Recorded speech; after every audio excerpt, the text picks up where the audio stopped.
예, 안녕하세요. 반갑습니다. 이제 그동안 우리 종교개혁에 대한 강좌를 우리 3부에 걸쳐서 했고, 또 제가 이제 1강, 2강 또 2강을 했는데, 오늘 마지막 일상생활에서의 종교개혁이라는 제목으로 함께 말씀을 나누도록 하겠습니다. 오늘 3부 강좌는 제목이 두 개죠. 우리는 어떻게 해야 할 것인가? 그러면서 일상생활에서의 종교개혁. 그런 제목으로 함께 말씀을 나눕니다. 우리가 성경에서의 종교개혁 상황의 공통점과 결과가 무엇이었습니까? 구약 성경에서의 종교개혁, 또 신약 성경에서의 종교개혁에서 무엇을 발견했습니까? 제가 이제 준비하면서 발견한 것은 사람에 대한 사랑의 관심이 있느냐 아니냐. 그 관심이 있는 것이 신앙적, 관심이 없는 것을 종교화되었다, 보수화되었다. 결국 흔히들 사람보다 전통과 건물과 조직체계 존립과 보존과 성장을 중시하는 경향이 많다라고 하는 거죠. 우리가 종교개혁을 이야기하면서도 자꾸 어떤 형식의 변화만을 이야기할 때가 많다라고 하는 거죠. 그러나 하나님의 우선적 관심이 사람에게 있다는 것을 어떻게 생각하십니까? 신앙개혁으로 시작한 종교개혁의 의도는 과거나 현재다 전부 내부적 변화의 의도였지만 성공한 종교개혁의 결과는 새로운 종파와 교파의 탄생으로 기결되었습니다. 유대교가 기독교라고 하는 새로운 종파, 또 카톨릭과 개신교라고 하는 종파의 분리, 또 교파의 태동들로 이어지지 않았습니까? 우리가 이 종교개혁은 조직적 차원의 거대한 시대적 흐름이자 하나님께서 개입하신 섭리의 역사입니다. 하나님의 때에 하나님께서 하신 거예요. 사실 이것은 우리가 종교개혁의 필요성은 우리가 느끼지만 그렇다고 해서 우리가 주도할 수 있는 부분이 아니라고 하는 것을 우리가 볼 필요가 있습니다. 언제나 기득권자가 된 보수 세력에 의해서 종교개혁은 반복된 실패를 거듭해 왔습니다. 그렇기 때문에 결과적으로는 보수파와 개혁파로 분리되었습니다. 16세기 마틴 루터의 종교개혁 역시 카톨릭과 개신교, 구교와 신교라고 하는 두 종파로 분리되는 결과를 낳았지 카톨릭이 변화되지는 않았다고 하는 거죠. 그래서 우리 개신교는 프로테스탄트, 곧 항의자라고 하는 이름을 가진 개혁 신교의 탄생으로 이 종교개혁은 마무리 되게 됩니다. 그런데 이러했던 카톨릭의 변화가 오게 됩니다. 1962년에 제2차 바티칸 공의에서 놀랍게도 개신교의 종교개혁 정신을 수용했다고 하는 거예요. 그러나 이 종교개혁 정신을 교회 헌장에 집어넣는데 그 결과는 지금까지도 카톨릭 내부의 보수파와 개혁파의 갈등이 공존하게 됩니다. 지금 있는 프란체스코 교황은 개혁파라면 그 이전에 있던 교황은 보수파를 대변하고 있습니다. 그러니까 불과 이전 교황은 보수파였고 지금 현재 교황은 개혁파예요. 지금 현재 카톨릭 내 이 두 갈등이 같이 존재하고 있습니다. 옛날로 돌아가자 지금 종교개혁 사상을 유지해야 된다. 그럴 때 이 프란체스코가 누구냐면은 과거 종교개혁 당시 반종교개혁 운동에 선봉에 섰던 카톨릭의 예수회입니다. 이 예수회는 반종교개혁을 하면서 뭐 했냐면 교황이 흰 것을 검다고 하면 우리는 검다고 믿는다. 희다고 말하면 희다고 믿는다. 그렇게 말했던 사람들이에요. 그런데 이들이 개혁파가 됐다고 하는 거예요. 오늘날 프란체스코 교황을 대표로 하는 개혁운동의 앞장서는 아이러니를 보면서 이 한국 개신교가 이 카톨릭의 변화를 보면서 당황스러워하고 있어요. 급진적 변화다. 그렇게 말을 해요. 우리 개신교보다 더 앞서 나가 있다라고 하는. 우리 많은 사람들이 카톨릭이 개혁을 했다는 사실을 잘 모르는 사람들이 꽤 많아요. 지금께서 카톨릭은 성당이라고 말 안 해요. 교회라고 그래요. 영세라는 단어 안 써요. 세례라고 써요. 결국 개신교회가 처음과 달리 보수화되었다는 의미에게 개혁의 필요성과 요구가 각처에서 대두되는 이유입니다. 기독교 선교로 인한 한국 사회의 변혁이 무엇이었습니까? 기독교가 한국 사회에 들어왔을 때 한국에 들어온 기독교, 그건 천지개벽적 사건이었어요. 물론 우리가 일반적으로는 교육 사역, 학교 건립, 선진지식 전달, 의식 수준 향상, 의료 사역, 병원 건립, 서구의학에 의한 치료, 또 독립의식을 고취했다. 이거는 우리가 늘 잘 아는 내용이지만 가장 중요한 부분이 뭡니까? 사회적 신분을 철폐했다. 양반과 쌍놈의 계급을 철폐했다. 더군다나 백정에 대한까지 계급을 다 철폐시켰다. 이게 한국 기독교가 가져온 엄청난 사건입니다. 그리고 여성의 교육을 주도했다. 이것은 오늘날 우리 사회에 이 문제가 있을 때 한국 기독교가 받아들였을까? 아마 안 받아들였을 것 같아요. 오늘날의 한국 기독교는. 그런데 당시 구한말에 일어난 사회 변혁의 사건입니다. 기독교가 들어왔을 때 일어난 사회 변화였어요. 한글 성경을 번역해서 한글의 확산과 상용화. 결국 기독교가 한국 사회에 들어왔을 때 뭡니까? 사람을 차별 없이 대한 사건이었다는 거죠. 이것이 기독교 정신이라고 하는 거죠. 사회에 미친 신선한 충격, 이것이 공유의 실현이었어요. 결국 이것은 복음의 역사였고 성령의 역사였고 하나님의 역사였고 하나님의 선교였습니다. 사도 바울의 복음 사역 관점도 뭐였습니까? 고린도후서에 말하기를 우리의 싸우는 무기는 육신에 속한 것이 아니요 오직 어떤 견고한 진도 무너뜨리는 하나님의 능력이라. 모든 이론을 무너뜨리며 하나님 아는 것을 대적하여 높아지는 것을 다 무너뜨리고 모든 생각을 사로잡아 그리스도에게 복종하게 하니. 결국 우리가 기존에 잡혀있던 견고한 진, 우리의 사상, 사고의 견고한 진을 하나님의 말씀을 말미암아 무너뜨리는 것. 그것이 견고한 진은 뭐냐? 하나님의 진리, 하나님의 복음을 대적해서 높아진 것이 아니라 다 깨트려야 된다. 이것이 사도 바울이 주장했던 이야기였습니다. 그것을 지키려고 했을 필요 없다. 우리를 지금 사로잡고 있는 견고한 진이 뭐냐? 깨트려야 된다. 충격적인 이야기입니다. 오늘 그런데 우리 한국교회는 무엇을 붙잡고 있는 겁니까? 우리 역사는 신앙적 기독교에서 종교적 기독교의 쇠퇴를 반복해 왔습니다. 인간의 역사와 연약성은 모든 것이 처음에는 순수한 의도로 시작하지만 시간이 지나면서 본질과 정신을 잃고 형태와 형식만 중시하는 행태를 반복해 왔어요. 구약 내부에서도 그렇고 신약에서도 그렇고 이런 것들이. 우리가 이슬람을 잘 알죠. 7세기 기독교 영향을 입어서 태동합니다. 이슬람도 하나님을 믿는 종교예요. 그럴 때 이 이슬람이 주창했던 것 중에 하나 뭐가 있냐면 당시 막대한 영향력을 행사했던 카톨릭의 사제주의를 우리는 극복하겠다. 그래서 사제 대신 누구나 예배를 인도할 수 있도록 이맘 제도를 두었어요. 우리 예배인도 목사님들이 하잖아요. 그런데 이슬람에서는 목사라는 특정 계급이 아니라 누구든지 인도할 수 있다. 이맘이라는 제도를 두었어요. 결국 이 종교 지도자의 어떤 권력화, 그것을 없앤 개혁이 이슬람이었어요. 이제 그런데 그걸 없애버리고 나니까 그 자리를 누가 차지했느냐? 오늘날도 알지만은 이슬람에서는 이 율법학자, 신학자가 굉장히 중요합니다. 그 신적 권력의 자리를 율법학자들이 차지했어요. 이것이 인간의 제약성이죠. 그 종교인 목회자, 우리만 목사를 없애버리면 끝날 것 같았는데 그 자리를 신학자가 차지했어요.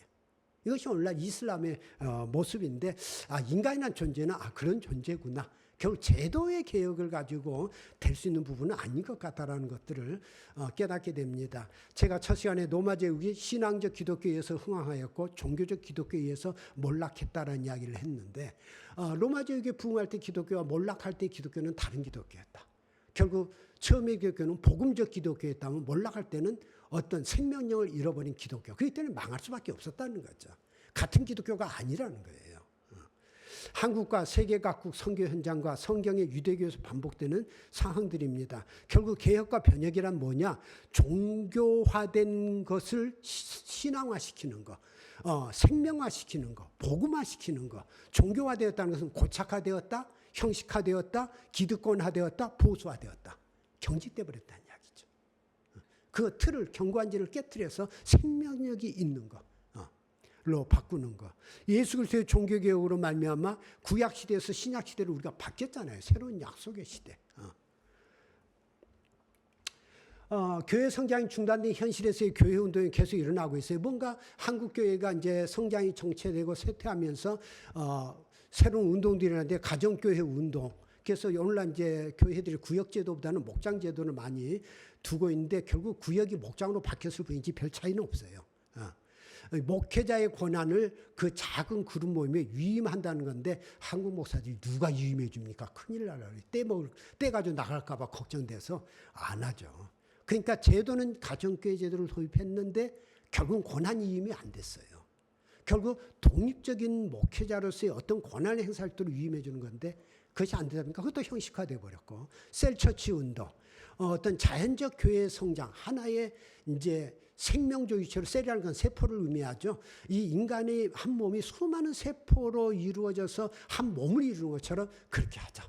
생명력을 부여해주자. 결국 가정교회 운동과 거의 비슷하지만 결국 이것도 처음에는 셀처치 운동이 대형교회는 안 된다라고 했다가 나중에 이제 대형교회도 된다라고 이야기해 준 게 뭐냐면 대형교회를 빼놓고 나니까 대형교회에서 2단이라고 정제해버리는. 이 2단이라고 정제되는 순간 할 수 있는 게 아무것도 없는 거예요. 그래서 대형교회도 된다라고 바꾸면서 결국 생명력을 잃어버리고 소멸돼 가고 있고 이머징 처치 운동 이건 떠오르는 신생교회들 그 교회들은 왜 부흥하는가라고 하면서 그걸 샘플로 삼는 교회가 이제 이머징 처치 운동인데 요즘 들어서는 이제 미셔널 처치 선교적 교회 운동 또 마이크로 처치 운동 뭐 두 가지는 거의 비슷한 개념으로 알고 있습니다. 미셔널 처치는 지금 내가 있는 곳에서 내가 선교적 삶을 살자. 마이크로 처치 운동도 건물, 모임, 사역자, 설교에 대한 기존의 패턴, 생각의 전환을 좀 해보자. 거기에 집착하지 말자. 그런 것들인데 어떤 면에서 요즘 이제 사실 교회가 10명 넘어가기가 쉽지 않아요. 그런 점에서 이제 우리가 작은 그룹 모임이 어떻게 생명력을 가지고 움직여 갈 거냐. 그런 부분에 대한 이제 도전과 새로운 방안을 제시해 주는 것이라고 보여지는데 모두가 명분은 교회의 본질 회복이라고 정하지만 중요한 것은 사람에 대한 관심이 없을 때 이것은 의미가 없다라고 하는 거죠. 모든 이런 운동이 실패하는 이유는 하나님과 예수 그리스도의 뜻의 실현이나 교회 존재의 본질적인 의미인 사람에 대한 관심보다 교회 성장을 위한 하나의 프로그램, 방법론일 때가 많다라고 하는 거죠. 복음의 진리와 성령에 의한 자발성과 자생력이 없다라고 하는 거죠. 미국 대형교회가 이런 주장을 했습니다. 교회가 성장하려면 교회 내 인간관계를 파괴하라. 어떻게 보면 맞느냐 이거 어떻게 되면 무서운 이야기입니다. 교회 내 인간관계를 파괴해야만 교회가 성장할 수 있다. 이 이야기는 그러니까 사람에 대한 사랑의 관심보다 조직에 의한 효율적 관리. 그럴 때 교회가 성장할 수 있다는 거죠. 조직에 의해서 돌아가는 교회. 사실 이건 교회가 아니죠. 공동체가 아니죠. 괴물이죠. 그런데 이 논리가 한국 대형교회, 세계 대형교회가 작동하는 원리라고 하는 거죠. 사람에 대한 관심이 시작되는 게 아니라 효율적 관리. 이것이 미국의 교회 성장운동에 앞장섰던 사람이 했던 말입니다. 그렇기 때문에 교회 행사 대부분이 대체적으로 사람 자체에 대한 관심보다 수단과 도구의 활용. 교회만 성장하면 교인들을 어떻게 끌어들이고 교인들을 어떻게 활용할 것이냐에 모든 목사님들의 관심이 가 있지 사람들에 대한 사랑 자체에 대한 관심이 없는 경우가 많다라고 하는 거죠. 그런데 흔히 말하죠. 사람들을 위해서 하는 거다. 말은 맞는 말일지 모르지만 그건 개별적인 사람에 대한 관심은 존재하지 않는 것. 이것이 교회가 쇠퇴하는 이유고 교회가 힘을 잃어버린 이유라는 걸 잘 몰라요. 이런 새로운 교회 운동의 근간이 어디에 있냐면 중국 가정교회를 샘플로 삼고 있습니다. 중국 교회가 635년에 당태종 때 경교가 들어왔고 1583년에 카톨릭이 명나라 때 들어왔고요. 1807년 청나라 때 개신교가 이제 들어왔는데 이 개신교를 따져도 1807년 그러니까 1950년 근 150년이 흘렀지만 기독교가 뿌리를 못 내렸어요. 자, 그런데 뿌리를 못 내는 상황에서 1949년 공산화가 되고 1950년에 선교사가 추방되게 되죠. 자, 150년간 아무것도 되어진 게 없는데 신자 10만 명, 선교사가 10만 명이 투입됐는데 믿는 사람은 50만 명. 선교 실패였죠. 그런데 선교사가 추방됐다 끝났다고 봤죠.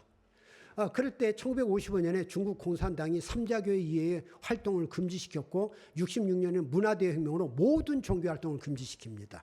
그런데 아이러니하게도 모든 것을 금지시킨 그때에 중국의 교회가 뿌리를 내리는 계기가 돼요.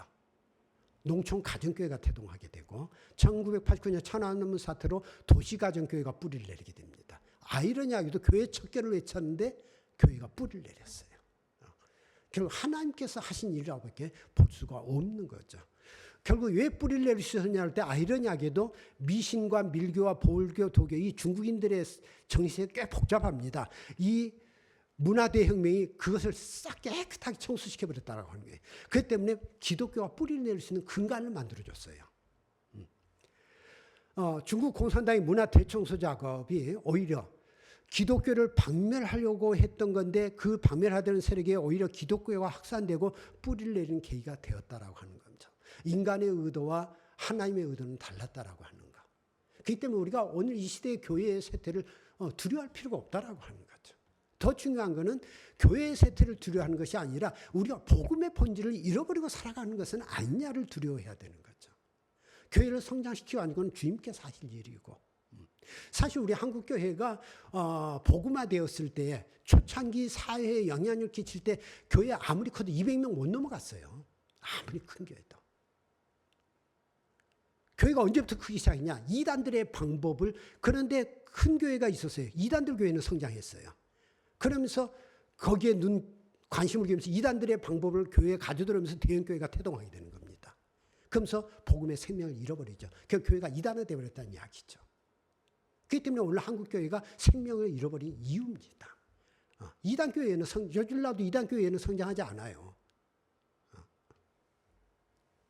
로마의 제국의 핍박과 박해 역시 기독교가 확산되고 뿌리내리는 계기가 되었다라고 하는 겁니다. 자, 그럴 때 핍박과 박해를 태동한 중국 가정교회 생명력이 뭐냐? 이 핍박과 박해가 닥치다 보니까 자기 생명, 자기 직장을 잃어버리게 되는 문제가 생기니까 반쪽 교인과 가짜 교인이 교회 내 정지가 됐어요. 헌신적이고 순수한 교회만 대체로 잔류가 이제 되게 되고, 이제 남의 눈치를 봐야 되니까 가정 중심의 신앙생활이 이루어집니다. 가족들끼리. 그러다 보니까 한 가정의 핵심인 가장이 믿음의 본이 되었고, 가족 식구들이 결집하게 됩니다. 그리고 가정교회의 융통성은 뭐냐? 건물이 필요 없고, 토지가 필요 없고, 재산이 필요 없고, 교회 물품이 필요 없었어요. 그냥 모이면 되니까. 아무것도 필요 없었어요. 그래서 단순한 운영, 그리고 노예 총회가 없었어요. 통제가 없었어요. 그냥 자기들이 결정하면 되는 거예요. 모이는 시간도 상황에 따라서요.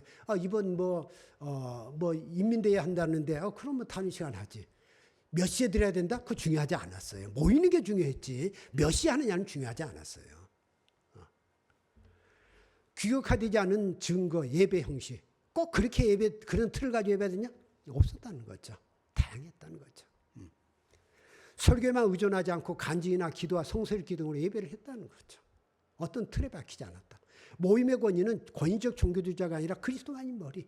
우리가 어떻게 하면 이 예배를 통해서 주님을 섬기고 경배할 것이냐지, 어떻게 목사님 마음에 잘 들 거냐, 목사님 말들이라, 그거 별로 관심 없다라고 하는 거죠. 신경 쓸 사람이 없는 거죠. 우리 목사님 계신 데서는 말 잘 들어야 됩니다. 보이는 형식보다 보이지 않는 교회 주임이신 예수만을 찬양하고 흠모했고, 이기와 한계 상황에 기도밖에 의존할 것이 없는 성령의 강력한 역사를 체험했다고 하는 것이고, 찬송가 성경을 구하기 힘들다니까 손으로 필사하고 암기하다니까 이 성경과 찬송가를 소중하게 여겼다는 거죠. 우리 지금 집에 가면 성경 찬송가 몇십 권은 아니고 몇 권씩 굴러다니죠. 목사들의 투옥으로 평신도 지도력이 신장되어 새로운 지도자를 배출이 용이했어요. 목사들이 없어지니까 누군가 그 자리를 대신해야 되는 거예요. 그러다 보니까 새로운 지도자들이 이제 일어나는 거죠. 성도들 간의 끈끈한 친교와 시련 속에 서로가 챙겨주는 그런 공동체가 되었고, 성경 말씀의 정신이 모든 활동의 근거였어요. 우리가 어떻게 해야 될 거냐? 성경은 어떻게 말하고 있느냐? 주님은 어떻게 말씀하느냐가 그들의, 사람한테 자문을 구하고 말 것도 없었어요. 성경이. 가르쳐줄 성경 교사가 없다 보니까 기도하면서 성령의 감동으로 깨닫게 돼요. 우리는 이 성경 공부가 좋으면서도 문제가 뭐냐면 이 가르쳐준 사람의 사상의 제한을 받을 수 있어요. 그러나 본인이 성경 읽고 기도할 때는 그 제한을 뛰어넘어요. 물론 거기에 잘못된 해석을 할 수 있는 오류가 있을 수는 있지만은, 그러나 우리의 그 생각을, 지평을 넓혀줄 수 있다라고 하는 것. 그럴 때 중국 가정교회 문제점과 타락은 뭐냐면은 핍박과 박해로 성경이 제대로 보급되지 않았고, 기독교 서적의 출판 보급, 또 교육의 어려움 때문에 정규 신학 공부를 하지 않은 평신도들이 교회를 인도하는 데 어려움이 있었다고 하는 거죠. 뭐 자료가 있어야 되는데 그런 것들이 없는 어려움. 그러다 보니까 지방에 미신이 섞인 성경 공부, 잘못된 성경에서 그냥 자기 아는 그 귀에 들은 그 지식을 이제 마치 하나님의 말씀을 전하는 거. 교리적인 잘못된 해석으로 분별력이 없는 교인들이 오도되는 현상들이, 그건 어쩔 수 없는 상황이죠. 그런 문제가 이제 일어나는 문제가 있었죠. 현대 중국 가정교회 타락은 뭐냐면, 다소 자유로운 상황과 경제적 풍요로 인해서 이제 건물교회가 등장을 하게 됩니다. 임대교회인데 그러니까 건물교회니까 대형화 현상이 나오게 돼요. 옛날에는 가정교회에서는 많아야 30명, 20명 모여서 예배를 드렸거든요. 옆에 집사람이 눈치채면 안 되니까 목소리도 높여서 찬송가 불러야 되기 때문에 드나드는 숫자가 많으면 또 눈에 띄기 때문에 10명, 20명이었어요. 늘 눈치를 보면서 찬송가도 불렀고 기도도 했어요. 그런데 건물교회, 소위 오피스텔에 나오니까 뭐예요? 마음껏 찬양할 수 있었고 규모가 커질 수 있었어요. 다양한 프로그램을 도입할 수 있었죠. 문화적 교회로 성장했어요. 그런데 여기서 어떤 변형이 가졌냐면 이전에는 끈끈한 사랑의 친교와 섬김의 선교적 삶이었는데 예배와 프로그램이 도입되게 돼요. 종교 행위가 선호됐다는 거죠. 이 때문에 이제 그것을 한번 맛본 가정교회 사람들이 가정교회로 돌아가기 싫어하는 거예요. 다들 이제 건물교회로 이탈이 이제 가속화되면서 건물교회의 붕괴가 시작됐죠. 안 가려고 그러는 거죠. 뭐 다 마찬가지예요. 큰 교회 가서 큰 거 그 문화적인 거 맛보고 나면은 그런데 이제 중국이 이게 탄압과 박해가 오면서 중국 교인들이 그런 이야기를 해요. 우리 스스로는 이런 작은 모임 생각 안 했는데 어쩔 수 없이 모이다 보니까 또 옛날 향수가 생각나고 그때 끈끈했던 것을 회복할 수 있어 좋다. 그런 이야기들을 중국 교인들이 합니다. 또 경제적 여건이 좋아하면서 헌금이 증가했다라고 하는 겁니다. 그때 그 이전까지는 경제력 여력이 없어서 헌금을 못했는데 돈을 관리하는 방법을 몰랐어요. 헌금 관리 실패로 목회자들이 타락하기 시작했어요. 마치 교회 돈을 자기 돈 쓰는 것처럼 써대다 보니까 정부가 어떻게 핍박을 했냐면 목회자들 재산을 추적하기 시작했어요. 그런데 놀랍게도 목회자 재산을 추적했더니 중국 가정교회자들 재산이 100억, 1000억이 있는 거예요. 우리도 상상할 수 없는 금액이 목회자들 통장에 들어있는 거예요. 이제 그런 목회자들을 이제 추적해서 잡고 지금 중국에서는 다 예금 조사가 다 가능하니까. 그리고 모임 숫자 제한. 지금 30명 이내, 지금 얼마 전에 통화했더니 15명 이상 모이지 말라. 그렇게 했다고 그러더라고요. 그러다 보니까 이제 영상 예배를 드리고 있는데, 옛날에 자유롭게 들다가 이런 제한된 모임이 힘들긴 한데, 또 옛날에 우리가 힘들었을 때의 모습을 회복하는 부분이 있어서 좋다. 그런 얘기들을 하더라고요. 그럴 때 중국 교회가 어떤 고백을 하냐면, 우리가 스스로 자정 노력을 기울여야 했으나 실패하여 하나님께서 중국 정부를 통해 자정하고 연단하시는 하나님의 역사다. 그런 고백을 하고 있었습니다. 정부 비판하거나 욕하지 않았어요. 그들은 우리가 고쳤어야 했는데 못 고친 것을 하나님께서 중국 공산당을 통해서 우리를 고치는 작업을 하고 계신다. 이게 그들의 신앙 고백입니다. 자, 초대교회, 중국 가정교회, 현대교회의 개혁이 뭐냐?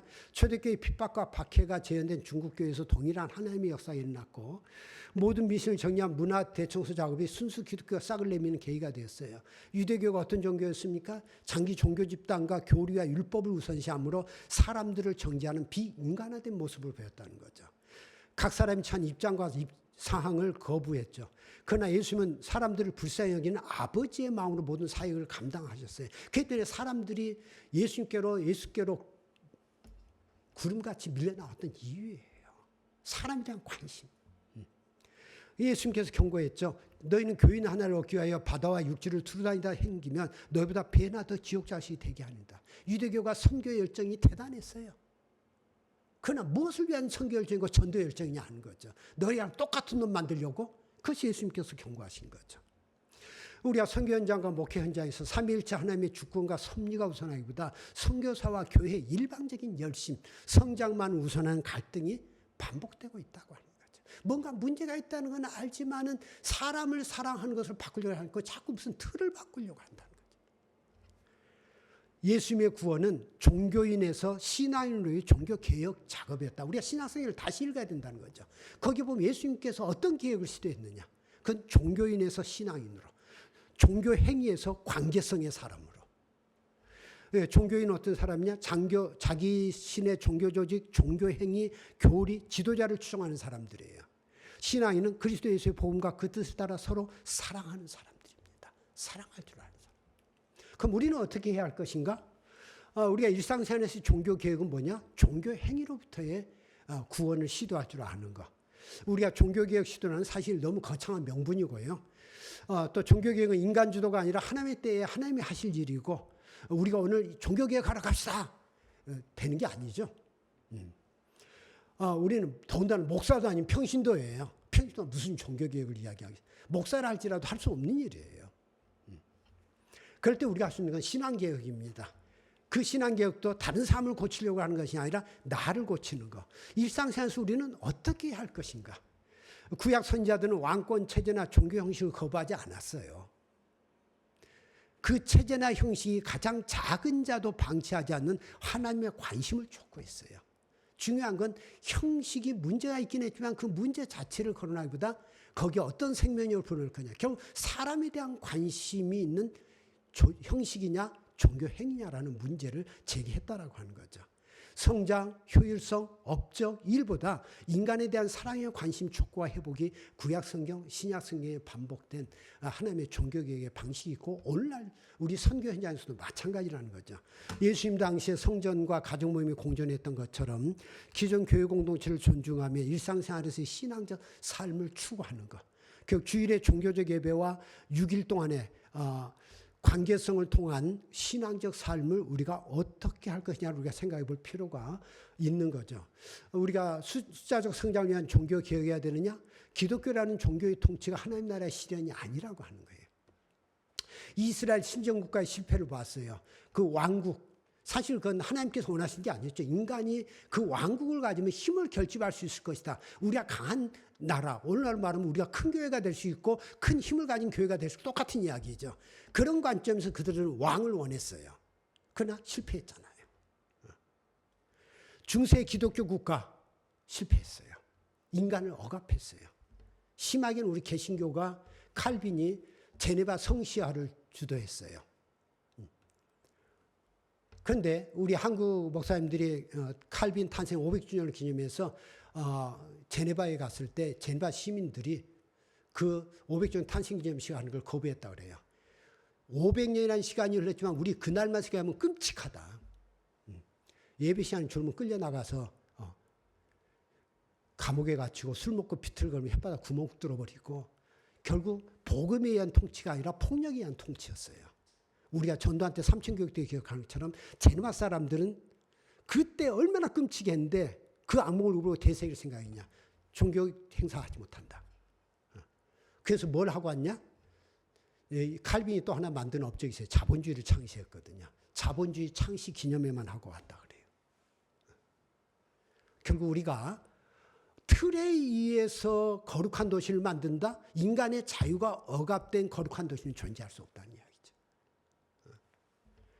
선지자들이 왜 이스라엘 국가가 아닌 하나님의 대변자들이었을까라는 생각을 우리가 해볼 필요가 있습니다. 한국교회 초기에 기독교 숫자는 적었지만 선한 영역은 막강했어요. 1919년 3.1운동 때 한국 기독교는 1%에 불과했어요.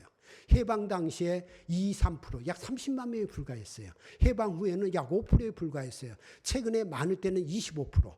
현재는 약 15% 정도로 줄었지만 오늘날 교회 목회자, 교인이 다 늘었지만 한국 사회에 미치는 영향력은 축소됐어요. 우리 과거에는 비록 자신은 예수 안 믿어도 자기 자식만큼은 교회 보냈어요. 그러나 요즘 교회 다니는 항존지도 자기 자식 교회 안 보내요. 이상한 사상에 물들까 봐. 옛날에는 자기는 안 다녔어도 애들은 교회 보냈지만 이제는 교회 다니는 집사 장로들이 안 보내요. 왜 이렇게 되었냐라고 하는 거죠.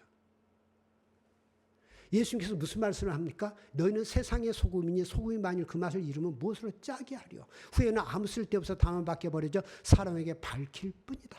너희는 세상의 빛이라 산 위에 있는 동네가 숨겨지지 못할 것이요. 이같이 너희 빛이 사람 앞에 비치게 하여 그들로 너희 착한 행실을 보고 하늘에 계신 너희 아버지께 영광을 돌리게 하라. 이게 예수님의 당부 아니었습니까? 예수님이 보신 것은 일 중심보다 사람 중심이었어요. 늘 성경에 예수님의 사역에 대해 나올 때 무리를 보시고 불쌍히 여기시니 그들이 목자 없는 양과 같이 고생하며 기진합니다. 큰 무리를 보시고 불쌍히 여기사 그 중에 있는 병자를 고쳐주셨다. 예수님은 조건은 아무것도 없었어요. 오직 사람을 불쌍히 보는 것. 사도 바울이 본 것도 디모데 전서와 후서에 이런 이야기를 합니다. 교훈의 목적, 내가 하나님의 말씀을 전하는 목적이 뭐냐? 청결한 마음과 선한 양심과 거짓이 없는 믿음에서 나오는 사랑. 그것을 회복시키기 위해서 내가 말씀을 전한다. 그런 이야기 하고 있어요. 그러면서 디모데후서 1장에 무슨 이야기를 하냐면 내가 밤낮 간구하는 가운데 쉬지 않고 너를 생각하여 청결한 양심으로 조상적부터 섬겨오는 하나님께 감사하고 내 눈물을 생각하여 너 보기를 원하면 내 기쁨이 가득하게 하려 함이 이는 내 속에 거짓이 없는 믿음이 있음을 생각합니다. 디모데 전서에서는 내가 이 하나님의 말씀을 전하는 목적이 뭐냐를 말했고 디모데에서는 나는 디모데 너에게서 이런 모습을 발견한다 이야기를 합니다. 디모데가 얼마나 능력이 있느냐 없냐가 아니라 얼마나 하나님 앞에 청결한 마음과 선한 양심과 거짓이 없는 믿음을 행하느냐를 사도 바울은 중시했다고 하는 거죠. 옛날에 사도 바울은 그런 사람이 아니었죠. 그런데 지금 사도 바울은 다른 입장에서 사람의 중심, 하나님을 믿는 사람의 중심, 예수 믿는 사람의 중심이 뭐가 되었냐를 강조하고 있습니다. 사도 바울은 로마서에서 악에게 지지 말고 선으로 악을 이기라고 말씀하고 있습니다. 그렇습니다. 선지자들은 일상생활을 어떻게 보았습니까? 종교의 역할을 우리가 교회 안에 얼마나 열심히 모여서 예배드리냐가 아니고 세속의 한가운데서 하나님의 구원사를 수행해야 할 올바른 사명을 위임받은 것. 세상은 하나님의 활동 무대로서 거룩한 영역이며 종교는 하나님의 세계 통치에 대한 비전 현실의 통로가 돼야 된다. 종교의 역동성은 하나님의 창조와 구원 목적에 접근하는 응답을 요구한다는 것을 선지자들은 일깨워줬습니다. 우리가 내 마음대로 할 수 없는 현실에서 만약 그런 힘과 권력과 재력이 주어진다면 나는 누구냐? 우리는 늘 큰 소리 치지만 나에게 많은 돈이 주어지고 그 권력이 주어질 때 과연 내가 그 권력을 남용하지 않고 돈을 남용하지 않고 그런 사람이 될 수 있을 것이냐? 우리 한번 생각할 필요가 있어요. 마무리합니다. 일상생활에서 우선적 관심을 둬야 할 신앙계획이 뭐냐? 어떻게 하면 우리가 사람을 모이게 할 것인가? 성장과 결집이 우리 교회의 존재 목적이 아니라 어떻게 하면 우리가 하나님의 뜻대로 살아갈 것인가? 조건 없는 섬김이죠. 방법론과 프로그램을 찾기 앞서서 우리의 정체성 회복이 필요하다고 하는 거죠. 나로 함께하게 하고 만나게 한 사람들을 나는 어떻게 대할 것인가. 그것이 선교고 전도예요. 출애굽기에 분명히 하나님은 이스라엘 백성을 애굽에서 이끌면서 이런 말씀을 하셨습니다. 너희로 내 백성을 삼고 나는 너희 하나님이 되리니 나는 애굽 사람의 무거운 짐 밑에서 너희를 빼어낸 너희 하나님 여호와인 줄 너희가 알지라. 이 이야기는 뭡니까? 어떻게 너희가 하나님의 백성이 되었느냐. 그렇다면 너희가 세상 가운데서 사람들 속에서 어떤 사람이 되어야 하느냐를 각인시키는 말씀이에요. 그렇기 때문에 호세아서는 나는 인내를 원하고 제사를 원하지 않으며 번제보다 하나님을 아는 것을 원하노라. 이 제사가 필요 없다, 번제가 필요 없다는 이야기를 하는 것이 아니라 무엇을 위한 제사고 번제냐는 이야기죠.